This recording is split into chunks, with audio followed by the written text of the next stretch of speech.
Hello friends, Radhe Radhe. Welcome back to my another blog. कैसे हो आप सब? आई होप आप सब अच्छे होंगे और आप सबकी पढ़ाई भी अच्छे से चल रही होगी। तो फ्रेंड्स, अभी रात के 12:30 बज रहे हैं।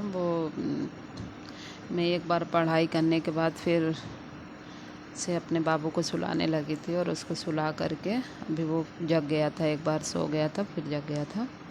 तो फ्रेंड्स, अब मैं जो है 2:30-3 बजे तक अपना पढ़ाई करूँगी, जब तक वो उठेगा नहीं। वो एक नींद में 2-2.5 घंटे आराम से सो लेता है रात में। तो अभी उसको सुला कर जस्ट मैं फिर से पढ़ने के लिए बैठ गई हूँ। 12 साढ़े 12 बज रहे हैं। तो फ्रेंड, मैं जो है अभी इस टाइम ये हालात है कि अभी टाइम नहीं दिखता कि कितने बजे हैं और कितने बजे से हमें पढ़ना है और कितने बजे तक पढ़ना है। तो बस वही हाल है अभी मेरा, क्योंकि दिन में पढ़ाई बिल्कुल भी नहीं हो पाती और रात में ही मेरा दिन रहता है। तो फ्रेंड्स, मैं जब भी मेरा बेटा सो जाता है तो मैं उसी टाइम अगर कभी क्या हो जाता है कि मैं सो जाती हूँ, अलार्म अगर सेट की हूँ या नहीं की हूँ, तो फिर 1 घंटे आधे घंटे बाद जब मेरी नींद खुलती है तो मैं उठ के फिर पढ़ने लगती हूँ। लेकिन जब उसको सुलाई, आज सोई नहीं, तो अपना 12:30 बज रहे हैं। उसके बाद फिर मैं अपना पढ़ने के लिए बैठ गई हूँ। अब 2-2:30 बजे तक पढ़ूँगी आराम से।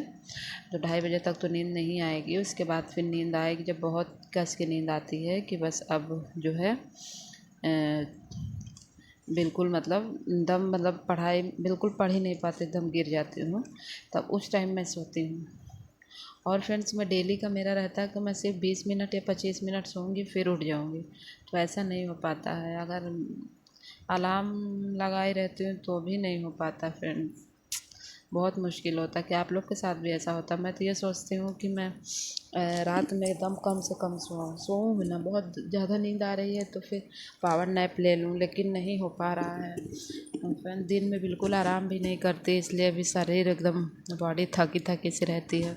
हो सकता है इसके कारण हो, क्योंकि कोशिश तो बहुत कर रहे हैं कि रात में अच्छे से पढ़ लें। 1 घंटे 2 घंटे जो भी सोते हैं ना सोएं, तो हो नहीं पाता। फिर ये भी रहता है कि 1-2 घंटे का नींद नहीं लेंगे तो फिर तबीयत ख़राब हो जाएगी।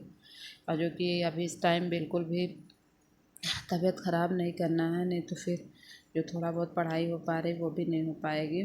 तो अभी मैं रात का टाइम है, मैं प्रैक्टिस से लगा रही हूँ। मैं मतलब रात में का टाइम हो या मॉर्निंग में, जब मैं उठती हूँ 2 बजे 2:30 बजे, तो फिर मैं वही चीज़ उठा के पढ़ती हूँ जिसमें मेरा इंटरेस्ट बढ़े। प्रैक्टिस सेट लगाती हूँ तो इससे ये रहता है कि कुछ कुछ नए नए क्वेश्चंस आते हैं तो उसमें इंटरेस्ट रहता है। और बाकी रिवीज़न करते करते भी नींद आने लगती है कभी कभी, लेकिन फिर भी बीच बीच में अपना चेंज करती रहती हूँ। जैसे टॉपिक आएगा प्रैक्टिस में, वैसे रिवीज़न करके फिर टॉपिक चैप्टर वाइज टॉपिक करती हूँ, फिर रिवीज़न करती फिर टॉपिक। तो ऐसे मेरा मतलब होता है पढ़ाई। अभी इस टाइम प्रैक्टिस ही चल रहा है, सिर्फ रिवीज़न और प्रैक्टिस। फ्रेंड्स, मैं जो है पाश्चात्य पढ़ रही हूँ, क्योंकि इधर का तो बहुत रिवीज़न की हूँ। समकालीन जो कलाकार हैं उनसे भी मेरे क्वेश्चंस बहुत गलत हो रहे हैं। खैर, बुक्स की प्रैक्टिस से, क्योंकि इसमें पूरा ऑल इंडिया में जितने भी टीचर के एग्ज़ाम होते हैं उसका पूरा प्रैक्टिस दिया हुआ है यूथ में, यूजीसी नेट वगैरह का भी। तो वही सब क्वेश्चन गलत हो रहे हैं। बाकी टीएचडी पीजीडी और असिस्टेंट प्रोफेसर वाला क्वेश्चन बन जा रहे हैं, तो वो सब थोड़ा टफ है। स्टेटमेंट वाले जो भी है वो सब गलत हो रहे हैं। और समकालीन कलाकार को मैं जो है रिवाइज़ तो करती रहती थी, लेकिन मैं पूरा प्रैक्टिस कर ली हूँ चैप्टर वाइज। तो अब मैं फिर से सोची हूँ कि मैं इस मंथ एंड होते होते मैं एक बार समकालीन कलाकार का फिर से प्रैक्टिस कर लूँगी, क्योंकि बहुत से क्वेश्चंस मेरे गलत हुए हैं। तो मैं इसी बुक से फिर से कर लूँगी। तो इससे क्या होगा कि बहुत से ऐसे क्वेश्चंस होंगे जो हमारे क्वेश्चन के माध्यम से ही लर्न हो जाएंगे, दिमाग में बैठ जाएगा। तो बस वही करने वाली हूँ। अभी मैं पाश्चात्य का प्रैक्टिस कर रही हूँ। मैं सोच रही हूँ कि पाश्चात्य का 2-3 दिन में कंप्लीट कर लूँ पूरा पाश्चात्य, तो फिर एक बार रिवाइज़ करने का रहेगा फिर से प्रैक्टिस। क्योंकि ये बुक को मैं एक बार फिनिश मेरा होने वाला है, बस थोड़ा ही बचा है। तो इसको फिनिश करके और फिर से मैं इसको फिर से प्रैक्टिस करूँगी। तो अभी मैं फ़िलहाल ऐसा कर रही हूँ कि मैं सिर्फ प्रैक्टिस कर रही हूँ, जो जो मेरे को टफ लग रहे हैं क्वेश्चन उसमें गोला कर रही हूँ पेंसिल से, ताकि अगले बार जब मैं पढ़ूँ तो उस पर ज़्यादा फोकस कर पाऊँ। अब जो इसके बाद मैं फिर से प्रैक्टिस करूँगी तो उसमें फ्रेंड्स मैं छोटा शॉर्ट नोट्स नहीं, कुछ पॉइंट नोट करूँगी जो मेरे को बिल्कुल भी नहीं बने, एकदम नया क्वेश्चन रहेंगे तो उसको मैं नोट करूँगी, क्योंकि फिर अब इस बुक को मेरे को रिवाइज़ नहीं करना है, टाइम नहीं मिल पाएगा। तो मैं जो बहुत ज़्यादा मेरे से नहीं बन पा रहा एकदम नए क्वेश्चन है उसको नोट करके फिर उसको ही सिर्फ रिवाइज़ कर लूँगी बस एग्ज़ाम से पहले। और बाकी बुक कॉपी से मुझे प्रैक्टिस करना है। और फ्रेंड्स मैं मॉक कहीं से नहीं कर रही हूँ, मॉक टेस्ट नहीं लगा रही हूँ, मैं बस यही यूथ से ही प्रैक्टिस कर रही हूँ और टॉपिक वाइज अपना, और यूट्यूब से भी किसी किसी चैनल से जो 125 क्वेश्चंस है उसका प्रैक्टिस कर लेती हूँ बीच बीच में। और मॉडल भी मेरे पास हैं, वो मॉडल से भी मैं मॉडल पेपर से भी मैं प्रैक्टिस कर लेती हूँ। तो बस यही मेरा चल रहा है। आप लोग बताइएगा कि आप लोग की तैयारी कैसी चल रही है, और आप लोग क्या मॉक दे रहे हैं, कहाँ से दे रहे हैं, ज़रूर बताइएगा फ्रेंड्स। और मेरा टीजीटी का जो सब्जेक्ट है वो आर्ट है, और मैं पहले भी अपने पिछले वीडियो में बता चुकी हूँ, तो फिर से बता रही हूँ। और फ्रेंड्स आप लोग बताइएगा आप किस सब्जेक्ट्स की तैयारी कर रहे हो, और क्या किस टीचर की तैयारी कर रहे हो या अदर वैकेंसी की, यूपी टेट। क्योंकि फ्रेंड्स मैंने भी यूपी टेट का फॉर्म फिल किया है, लेकिन अभी मेरी उसकी तैयारी नहीं चल रही है। जैसे ही इसका एग्ज़ाम होगा फिर उसमें जुड़ जाएंगे एकदम से जी जान लगा के, 1 महीने में ही उसको कंप्लीट करना है। खैर मैथ्स वगैरह तो मेरे पास नोट्स है, मैं उससे ये हमारे इसमें पढ़े थे उसी को रिवाइज़ करना है मेरे को, हिंदी भी इंग्लिश भी वैसे ही है। बाकी और जो सीडीपी वगैरह है वो सब बस रिवीजन ही करना, मुझे नोट्स वगैरह कुछ भी नहीं बनाना है। मेरे पास DSSB का नोट्स है, वो सबसे मैं अपना ऐसे ही कवर करूँगी, क्योंकि टाइम बहुत कम रहेगा उसमें भी। सिर्फ मेरे को EVS पढ़ना है, वो भी EVS में यूट्यूब से जो आशीष सर पढ़ा रहे हैं चैप्टर वाइज करा रहे हैं क्वेश्चंस। अभी मैं देखी नहीं हूँ, लेकिन उनका नोटिफिकेशन आता है, क्योंकि अभी मैं बिल्कुल भी किसी भी और सब्जेक्ट को टाइम नहीं देना चाह रही हूँ।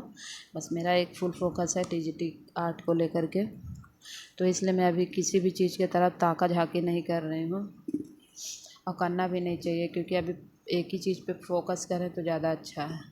तो बस मेरा अभी पूरा फोकस मेरा टीजीटी पे ही है। तो आप लोग किस एग्ज़ाम की तैयारी कर रहे हैं कमेंट में ज़रूर बताइएगा। और फ्रेंड्स जो नोट्स है मैं बुक भी मेरे पास बहुत मतलब कम ही है, सोर्सेस बहुत कम है, मतलब बहुत कम सोर्सेस। बस मैं जो मेरे पास नोट्स है, और मेरे पास एक बुक है चितेरा का, मैं उसको कई बार पढ़ चुकी हूँ। अभी मेरा फिर से मैं सोच रही हूँ उसको एक बार रिवाइज़ कर लूँ। वो मतलब बुक इतना अच्छे से मतलब वो हो गया है कि बस ये लगता है कि उसको मैं एक ही दिन में पूरा ख़त्म कर दूँगी, एक दिन नहीं तो 2 दिन में तो आराम से कर दूँगी। अगर मेरे पास अच्छे से टाइम मिले, बेबी ना रहे, तो मैं उस बुक को एक दिन में पढ़ सकती हूँ। अब अच्छे से समझ में आया है, उसको कई बार मैं पढ़ ली हूँ। पूरा मतलब पूरा सिलेबस उसमें कंप्लीट अच्छे से दिया हुआ है, उसमें क्वेश्चंस भी सब चैप्टर वाइज क्वेश्चंस भी दिए हुए हैं। बस उसमें क्या है, उसमें ही क्या सारी ऐसी बहुत सी बुक्स हैं टीजीटी का, तो यही रहता ही है कि बहुत सी ऐसी बुक्स है जिसमें बहुत से क्वेश्चंस गलत है। तो सभी में है, रीता प्रताप को ले ले या यूथ का किसी भी, मतलब कुछ कुछ क्वेश्चन गलत, आयोग ही गलत कर देता है बहुत सा ऐसा क्वेश्चन। जो सही रहता है बुक में उसको वही अलग गलत टिक लगा सही कर लेता है। तो अब इसमें क्या कहा जाए, कुछ क्वेश्चन में विवाद तो रहते ही हैं। बाकी उसको छोड़ करके आगे अपना पढ़ाई करना है। और मैं एक शॉर्ट नोट्स मैं आप लोग के साथ शेयर की थी, मैं पूरा सिलेबस का मैं एक शॉर्ट नोट्स अपना तैयार कर ली हूँ। बस कुछ टॉपिक मेरा छोटा मोटा टॉपिक रह गया है, उसको भी मैं कंप्लीट करने की कोशिश कर रही हूँ। मैं सोच रही हूँ कि मेरा ये जो यूथ है वो मेरा पूरा कंप्लीट हो जाए, जो बुक मैं पढ़ रही हूँ। इसके बाद फिर मेरा जो कुछ टॉपिक, 1 ही 2 टॉपिक ज़्यादा नहीं बचे हैं छोटे छोटे, उसको कंप्लीट मैं शॉर्ट नोट बना लूँ। उसके बाद फिर मैं अच्छे से मेरा हो जाएगा, क्योंकि शॉर्ट नोट्स मेरा लास्ट टाइम जब 1 वीक बचेगा तो उसको मैं पूरा रिवाइज़ करूँगी बार बार, डेली उसको कंप्लीट कर, क्योंकि शॉर्ट है वो जल्दी जल्दी पढ़ ले रहे हैं, ज़्यादा टाइम नहीं लग रहा है। एक चैप्टर टॉपिक जो है एक ही पेज में मेरा हुआ है, ऐसा करके है, और अच्छे से समझ में भी आया, मतलब सिर्फ इम्पोर्टेंट उसमें लिखे हैं, भाजा इधर उधर का नहीं, तो इसलिए उसको पढ़ने में मज़ा आ रहा है। और फ्रेंड मैं अपना पिछले वीडियो में बताई थी कि मैं एक आप लोग के साथ टाइम टेबल शेयर की थी, तो क्या आप लोग भी उस टाइम टेबल पे चल रहे हैं, उस टाइम टेबल से पढ़ाई कर रहे हैं? आप लोग ज़रूर बताइएगा। और जहाँ तक हो ज़्यादा से ज़्यादा आप लोग प्रैक्टिस करिए, जो कि मैं भी अभी इस टाइम यही कर रही हूँ, और करना भी आप लोग कर भी रहे होंगे। तो मैं ऐसे बता रही हूँ कि प्रैक्टिस ही ज़्यादा से ज़्यादा करना, नया टॉपिक नहीं पढ़ना चाहिए अभी इस टाइम, जो एकदम नया हो। जो हाँ 1-2 बार पढ़ लिए हो उसको पढ़ सकते हैं। जैसे पाश्चात्य क्या है ना, वो जब भी पढ़ते हैं तो उसमें कुछ नया ही लगता है, क्योंकि ज़्यादा याद नहीं हो पा रहा ना, टफ टफ क्वेश्चन। तो फ्रेंड्स मिलते हैं नेक्स्ट वीडियो में। आज का वीडियो यहीं था, तब तक के लिए बाय बाय, टेक केयर।